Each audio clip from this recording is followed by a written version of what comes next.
మాకు న్యాయం కావాలని చెప్పి మళ్ళీ డివిజన్ బెంచ్ని మేము ఆశ్రయించబోతున్నాం. ఇంకొక విషయం, ఈయన ఎంత పెద్ద మోసగాడంటే ఆర్ఎస్ ప్రసన్న కుమారు, ఇతను కృషి విజ్ఞాన కేంద్రం అని ఇదే వెటర్నరీ యూనివర్సిటీ సంబంధించినటువంటి దానికి ప్రోగ్రామ్ డైరెక్టర్గా ఉన్నాడు.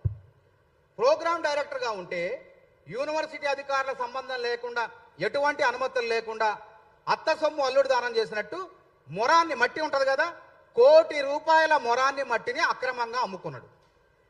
అది ఫిర్యాదులు పోగా యూనివర్సిటీ అక్కడ ఉన్నటువంటి ప్రజాప్రతినిధులు వాళ్ళు వీళ్ళు ఫిర్యాదు చేస్తే, వాళ్ళు ఎంక్వైరీ చేస్తే విజిలెన్స్ కూడా విచారణ జరిపి చివరికి మొన్న ఏం చేసిందంటే, నువ్వు తప్పు చేసినవు, ₹10 లక్షలు చెల్లించాల్సిందే ఈ నష్టానికి అని చెప్పి విజిలెన్స్ వాళ్ళు రిపోర్ట్ ఇచ్చారు.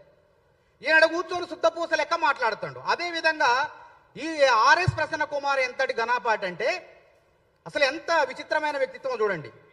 వెంకటరమణ అనేటువంటి ప్రొఫెసర్ ఉన్నాడు ఒక ఆయన, ఆయన మీద అనేక ఆరోపణలు ఉన్నాయి. ఒక మహిళ తనను లైంగికంగా వేధిస్తాడు అని చెప్పి ఫిర్యాదు చేస్తే యూనివర్సిటీ యంత్రాంగం సస్పెండ్ చేసింది ఆయన్ని. అది తప్ప చట్ట ప్రకారం ఆమె నన్ను ఇట్లా వేధిస్తాడని ఆధారాలు పెట్టి ఫిర్యాదు చేస్తే అధికారులు సస్పెన్షన్ చేశారు.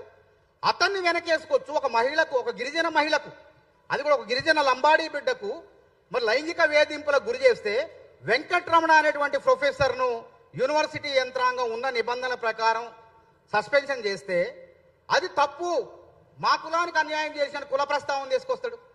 అడున్నది బీసీ వైస్ ఛాన్సలర్ ఉన్నాడు, రిజిస్ట్రార్ ఉన్నాడు. కులానికి ఏం సంబంధం? నువ్వు నేరం చేసినవా లేదా? నువ్వు ఒక మహిళను, నీ కింద పనిచేసేటువంటి కింద ఉన్నటువంటి మహిళను, లంబాడీ మహిళను వేధిస్తే నీకు సస్పెన్షన్ చేశారు.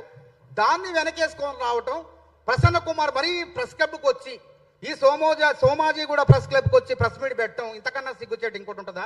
అంతేకాకుండా ఆ మహిళ పరువుకు భంగం కలిగే విధంగా ఆమె పేరును వ్యక్తం చేసిండు. సోయన్నోడు, బుద్ధున్నోడు, డాక్టరేట్ చేసినోడు, అసోసియేట్ ప్రొఫెసర్ స్థాయి ఉన్నది కూడా అక్రమం వల్ల. అది కూడా చెప్తా మీకు. ఆ స్థాయికి ఎదిగినోడు విలేకరుల సమావేశంలో ఒక మహిళ నన్ను లైంగిక వేధించారని చెప్పి ఫిర్యాదు చేస్తే ఆ మహిళ పేరుని తీసుకొచ్చి విలేకరుల సమావేశంలో బహిరంగపరిచి ఆ అమ్మాయి పరువు ప్రతిష్టలకు కూడా భంగం కలిగించిండు. కాబట్టి ఆ మహిళ, ఆ స్త్రీ, మేమందరం కలిసి రేపు ఆర్ఎస్ ప్రసన్న కుమార్కి legal notice, civil defamation case కింద అతని లీగల్ నోటీసులు ఇస్తాం. తప్పకుండా బరాబర్గా ఆయన మూల్యం చెల్లించుకోవాల్సిందే.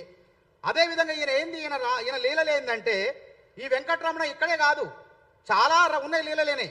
ఈయన ఎక్కడ ఉద్యోగం చేసినా అనేక వివాదాలు, అమ్మాయిల్ని ఇబ్బంది పెట్టడం, వేధించడం, ఇవన్నీ ఉన్నాయి. ఉమ్మడి రాష్ట్రంలో జరిగిన సంఘటనలు ఇవన్నీ కూడా. ఇతను వెంకటరమణ ఈయన చర్యలు తట్టుకోలేక ఆయన భార్య చనిపోయింది, ఆత్మహత్య చేసుకున్నది. ఏనే కారణం అని చెప్పి ఆ రోజు పెద్ద ఎత్తున వార్తలు వచ్చినాయి, పెద్ద ఎత్తున దుమారం రేగింది. ఆ రోజు పెద్ద ఎత్తున పేపర్ కటింగ్స్ కూడా మేము తీసుకొస్తాం. ఆయన అట్లాంటి వ్యక్తి మళ్ళీ పునరావృతం చేస్తూ ఒక గిరిజన బిడ్డను లైంగికంగా వేధిస్తే అది న్యాయమా? ఈ ఆర్ఎస్ ప్రసన్న కుమార్కి బుద్ధి ఉందా? ఒక అమ్మాయి పేరును బయటపెట్టి తర్వాత ఆయన అంత ఒక నీచుడైనటువంటి అసిస్టెంట్ ప్రొఫెసర్ని వెనకేసుకు రావటం వెనక ఏం మతలబు ఉందని చెప్పి సందర్భంగా నేను ప్రశ్నిస్తున్నా. ఇంకొకటి, ఈయన ఎంత శుద్ధపోసంటే ఎన్ని అక్రమాలు బీఆర్ఎస్ పార్టీలో ఉన్నప్పుడు వాళ్ళని ఆసరా చేసుకొని, ఇంకోటి ఏంటంటే వాస్తవం 100% వాళ్ళ అన్న ఐపీఎస్గా ఉన్నప్పుడు వాళ్ళ అన్న పలుకుబడిని ఉపయోగించుకొని అక్రమాలు చేసిండు. ఏ విధంగా చేసిండంటే, ఈయన నియామకం ఎట్లా జరిగింది? న్యూట్రిషన్ విభాగంలో ఈయన అసిస్టెంట్ ప్రొఫెసర్, న్యూట్రిషన్ విభాగంలో అసిస్టెంట్ ప్రొఫెసర్ అయితే అందులోనే ఈయన ప్రమోషన్, పదోన్నతి ఎందులో పొందాలా? ఆ న్యూట్రిషన్ విభాగంలోనే అసోసియేట్ ప్రొఫెసర్గా పదోన్నతి ఉంటుంది.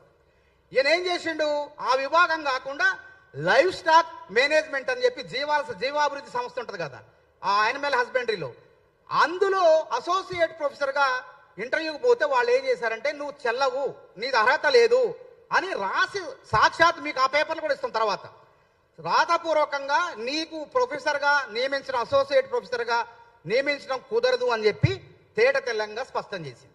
అప్పుడు శ్రీ వెంకటేశ్వర విశ్వవిద్యాలయం పరిధిలో ఉంది, వెటర్నరీ పివి నరసింహరావు యూనివర్సిటీ లేదు. అక్కడ ఉన్నటువంటి ఐఏఎస్ అధికారో ఎవరో ఉంటే ఆయన్ని ఆర్ఎస్ ప్రవీణ్ కుమార్ పలుకుబడితో నిబంధనలకు విరుద్ధంగా అసోసియేట్ ప్రొఫెసర్గా పదోన్నతి పొందిండు. తర్వాత ఈ గుట్టు మొత్తం నాకు తెలిసింది ఏంటంటే, ఈ సర్టిఫికెట్లు నకిలీ దందాల మొత్తం వెనక కూడా ఈయన హస్తం ఉందని చెప్పి మాకు సమాచారం అందింది. కాబట్టి ఈ బాలాజీ నాయక్ గూడుపుటాని మొత్తం కూడా బయటకు వచ్చిందని భయపడి వెంటనే అసోసియేట్ ప్రొఫెసర్ పదవికి రాజీనామా చేసిండు. మేము ఒకటే యూనివర్సిటీ అని అంటున్నాం. అతను ఏ విధంగా అసోసియేట్ ప్రొఫెసర్గా జీతభత్యాలు పొందిండో, అక్రమంగా పొందిండు. ఎక్స్పర్ట్ కమిటీలు కూడా అతన్ని అసోసియేట్ ప్రొఫెసర్ కాదని రాసి స్పష్టంగా చెప్పినప్పటికీ చేశారు. కాబట్టి నిబంధనలకు విరుద్ధంగా ఆయన పొందినటువంటి జీతభత్యాలన్నీ కూడా వెనక్కి తీసుకునే విధంగా, యూనివర్సిటీ యంత్రాంగం వెనక్కి తీసుకునే విధంగా చర్యలు చేపట్టాలని చెప్పి డిమాండ్ చేస్తున్నాం. అదేవిధంగా బాలాజీ, గుగులోత్ బాలాజీ స్పష్టంగా మీకు ఇస్తాం, ప్రతి పేపర్ ఇస్తాం. అసలు యూజీసీ సర్టిఫికేట్ ఎట్లుంటుంది, నకిలీ యూజీసీ సర్టిఫికేట్ ఎట్లుంటుందో కూడా మీకు ఆధారాలు ఇస్తాం.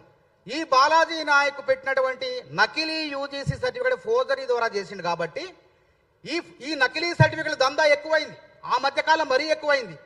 కాబట్టి ఆ దందా వెనక ఈ తయారు చేసి ఈ విధంగా ప్రతిభావంతుల జీవితాలను, జగదీష్ లాంటి ప్రతిభావంతుల జీవితాలను నాశనం చేసి ఆ ముఠా ఎవరైతే ఉన్నారో, ఈ బాలాజీ నాయకు పైన తక్షణమే క్రిమినల్ చర్యలు తీసుకునే విధంగా, చట్ట ప్రకారం చర్యలు తీసుకునే విధంగా యూనివర్సిటీ యంత్రాంగం వెంటనే పూనుకోవాలి. మేము కూడా ప్రత్యేకంగా రాజేందర్ నగర్ పోలీసులకు ఫిర్యాదు చేసినాం. కాబట్టి ఈ చట్ట ప్రకారం వారిపైన చర్యలు తీసుకోవాలి. కాబట్టి మళ్ళీ ఒకసారి మీకు అందరి విలేజ్ పాత్రికేయుల సమక్షంలో చెప్తున్నాం, మా పైన తప్పుడు ప్రచారం చేసి అసత్యమైనటువంటి ఆరోపణలు చేసి నిందలేసినందుకు మాకు క్షమాపణలు చెప్పకపోతే ఆర్ఎస్ ప్రసన్న కుమార్ తప్పకుండా వారం రోజుల్లో నీకు న్యాయపరంగా సివిల్ డెఫామేషన్ నోటీసులు అందబడతాయి, అప్పుడు తగిన మూల్యం చెల్లించుకోవాల్సి వస్తుందని చెప్పి హెచ్చరిస్తున్నాం. ఇప్పుడు బాధితుడు ఉద్యోగం తర్వాత ఇంకోటి ఏంటంటే, ఆయన కాంగ్రెస్ పార్టీ అని చెప్తాడు. విచిత్రం ఏంటంటే, ఆయనేమో టీడీపీ నుంచి, ప్రసన్న కుమార్ గతంలో టీడీపీ నుంచి పోటీ చేసిన అలంపూర్లో ఉద్యోగానికి రాజీనామా చేసి, అంటే వెసులుబాటు ఉంది, ఎస్సీ ఎస్టీలు ఎవరైనా ఉద్యోగానికి రాజీనామా చేసి ప్రొఫెసర్లుగా ఉన్నవాళ్ళు పోటీ చేసి ఓడిపోతే మళ్ళీ తిరిగి ఉద్యోగంలోకి రావచ్చు. ఆ తెలుగుదేశం తరఫున పోటీ చేసి ఘోరంగా ఓడిపోయిన ప్రసన్న కుమార్కి రాజశేఖర రెడ్డి గారు భిక్ష పెట్టిండు. ఆ రోజు నిబంధనలు మార్చేసి ఇతనికి ఉద్యోగం ఇచ్చారు. ఉద్యోగం ఇస్తే ఆ విశ్వాసం కూడా లేకుండా ఈయన తిన్నింటి వాసాలు లెక్కబెట్టి యూనివర్సిటీ మొత్తాన్ని ఆగం చేయటం మొదలుపెట్టిండు. కాబట్టి ఇప్పుడు ఏం చెప్తాడు ఈయన, ఇంత అక్రమాలు చేసి, అవినీతి చేసి నేను కాంగ్రెస్ నాయకుడు అని చెప్తాడు. అదేవిధంగా రేవంత్ రెడ్డి గారు పరిపాలన చూడండి. వైస్ ఛాన్సలర్ నియామకం, ఉస్మానియా యూనివర్సిటీ, మొగలి కుమార్ ఒక మాదిగ బిడ్డ, ప్రతిభావంతుడు, మాదిగం చూడాడా ప్రతిభావంతుడు, ఎన్నో అంతర్జాతీయ ప్రమాణాలు ఉన్నటువంటి పరిశోధనా పత్రాలు సమర్పించిందని చెప్పి ఉస్మానియా యూనివర్సిటీకి ఆయన నియామించండి. ఈ యూనివర్సిటీలో 12 యూనివర్సిటీల్లో వైస్ ఛాన్సలర్లు కూడా ప్రతిభావంతులు ఉన్నారు. అలాగే ఇక్కడ ఘనప్రకాష్ అనేటువంటి ఆయన్ని ప్రతిభావంతులైనటువంటి ఒక ప్రొఫెసర్ని వీసీగా నియమిస్తే మొన్న ఎడకొచ్చి వాళ్ళ మీద ఆరోపణలు. అదేవిధంగా రిజిస్ట్రార్ని ఎవరు నియమిస్తారు, వీసీ నియమించుకుంటాడు. అక్కడ ఎవరైతే సమర్థులు ఉంటారో, ప్రతిభావంతులు ఉంటారో, శరత్ చంద్ర అనేటువంటి అతన్ని నియమిస్తే అతను డబ్బులు ఇచ్చి నియామకం చేసిందంటాడు. అసలు నువ్వు కాంగ్రెస్ పార్టీలో ఉన్నావా, ఏ పార్టీలో ఉన్నావు మాకే తెలియదు. మేము కాంగ్రెస్ పార్టీలో ఉన్నాం, మాకే తెలియదు ఆయన ఏ పార్టీలో ఉండవు. అంటే ఒక ముఖ్యమంత్రి గారు రాజ్యాంగబద్ధంగా గవర్నర్ చేత నియామకం అయితే అట్లాంటి వ్యక్తులు వాళ్ళ మీద ఆరోపణలు చేస్తారు. నిజంగా వాళ్ళు ఏమైనా నీ లెక్క దందా మురం అమ్ముకున్నారు ఏడన్నా చూపి. అట్లాంటివి కాకుండా ఇంకో విషయం ఏంటంటే, తెలివి తక్కువ అంటే ప్రసన్న కుమారు, మేము 12-20 మంది పోయి ధర్నా చేస్తే మా మీద ఆర్టీఐ పెట్టిండట. ఆర్టీఐ ఎవరి మీద పెడతారు? ప్రభుత్వ అధికారులు కానివ్వండి, ప్రభుత్వ వ్యవస్థలో, ప్రభుత్వ రంగంలో ఎవరైనా తప్పు చేస్తే, ఏదన్నా అవకతవకలు జరిగితే, అక్రమాలు జరిగితే ప్రభుత్వంలో ఉన్న వాళ్ళపైన ఆర్టీఐ పెడతారు. మరి మేము ఆ యూనివర్సిటీలో ఏ ఉద్యోగం లేం కదా, విద్యార్థి నాయకులుగా, నిరుద్యోగ నాయకులుగా వెళ్ళి ఇక్కడ అక్రమాలు జరిగిందని ఫిర్యాదు చేస్తే వాళ్ళపైన ఎందుకు చర్యలు తీసుకోలేదు అని చెప్పి ఆర్టీఐ పెట్టినాడు. అని తెలివిగల కూడా మీరు అర్థం చేసుకోండి. మాకేం సంబంధం, ప్రైవేటు వ్యక్తులు, ఒక ప్రైవేటు వ్యక్తుల పైన ఆర్టీఐ ఉండదు. అది గుర్తుపెట్టి చట్టం తెలుసుకొని మాట్లాడండి మీరు ముందు. కేంద్ర ప్రభుత్వం, రాష్ట్ర ప్రభుత్వం, ప్రభుత్వ రంగ సంస్థల్లో ఉన్న వాళ్ళకే ఆర్టీఐ వాళ్ళు ఇస్తారు. ప్రైవేటు రంగ సంస్థల విషయాల్లో వాళ్ళు జోక్యం చేసుకోదు ఆర్టీఐ అనేది. కాబట్టి ఈ శుద్ధపూస మొన్న పెట్టినటువంటి ప్రెస్ మీట్ మొత్తం కూడా అసత్యం, అక్రమం. కాబట్టి అతని పైన, బాలాజీ నాయక్ పైన చట్టపరమైన చర్యలు తీసుకోవాల్సిందే. మళ్ళీ మేము పోరాటం, మేము పడుకున్న వాళ్ళు లేపి గుద్దించుకున్నట్టుంది ఆర్ఎస్ ప్రసన్న కుమార్ వ్యవహారం, బాలాజీ నాయక్ వ్యవహారం. కోర్టు